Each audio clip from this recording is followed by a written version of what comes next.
So today is the 24th of March. I'm still here in the UK, looking after my parents, and I'm really glad actually to be here under the circumstances. And we'll go back to China at some point in the future.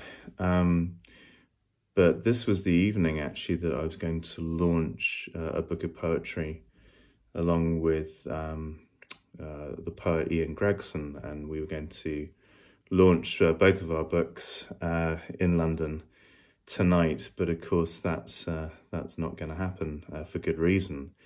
And I hope that many people are staying at home as they should be under the current circumstances. Fengyi and I saw the virus unravel in China. We weren't there when it struck, but we were in California with a group of our students. And then, of course, had a team of people who are in different parts of the country. And when you think, obviously, about what people have gone through, first of all, in Wuhan and Hubei province and throughout the country, it's been an extraordinarily difficult time, of course, as it now is for many people around the world. But what I thought I would do, rather, to obviously not have a poetry launch, but maybe just read a poem each day from this new book. So the book is called Exploring Rights. Here it is. You'll see it has quite an interesting cover with this redacted, marked out, blocked out text. And that's actually from the title poem of this book, of course, called Exploring Rights, which looks like this. So this is not the sort of poem to read aloud in any context, because this is what's called a palimpsest. It's a text that's marked up and edited and commented on and so forth. And this is really a visual poem, and it's an environmental poem. Relating to exploring rights in the Arctic and other places, as we all scramble together as a population of over 7 billion people for resources.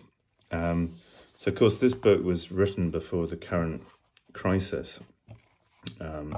One a positive impact of which has been that air pollution and other things have improved hugely.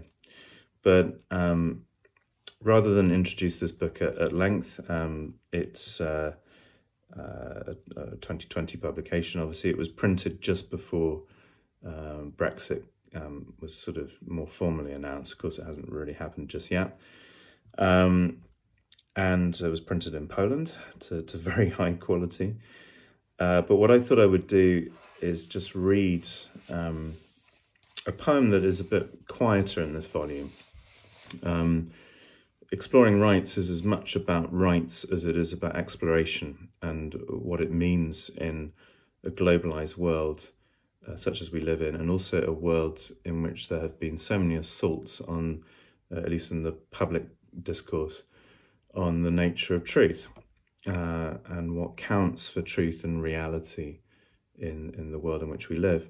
So there are some poems that are definitely very political in this volume, and are very marked and strident and sometimes quite angry in a number of ways. But I hope still have that validity of being poems that are not simply defined by one mood or tone. But this poem is called The Undetected Path. And in brief, it's concerned with trying to find a place of privacy, of an undetected kind of tranquil space. And I wrote it very much with that in mind. And what could have potentially sounded like a sort of first world problem sort of poem. I live in mainland China, where the idea of finding a degree of personal privacy is perhaps on one level slightly alien, and on another is often unattainable. But this is that sort of poem, I suppose, and it's oddly resonant now, I hope, in a period where many people are isolated, and we're seeing these extraordinary performances on social media platforms, which I've been thinking about recently, are the very things that people were worrying about, particularly, of course, in terms of misinformation, of course, in terms of people abusing these tools or becoming too much victims of the tools that are afforded through social media.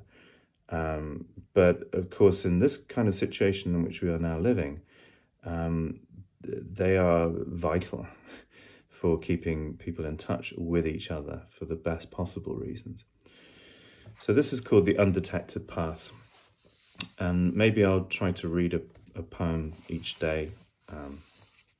Wallace Stevens once talked about trying to find an audience, that every poem, every poet implicitly is trying to find that audience, even if it's an audience of one in some cases, or what he described as a gallery, if there are enough of one's own to fill a gallery.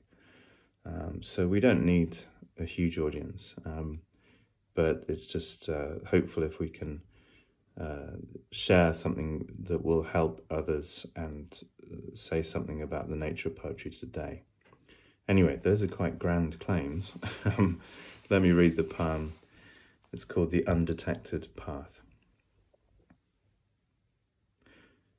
I walked alone through a valley. It was dusk of a northern summer's end. The moist air returned to that path I had made and hung in the trees. No watch gripped my wrist. No phone signaled in the wind.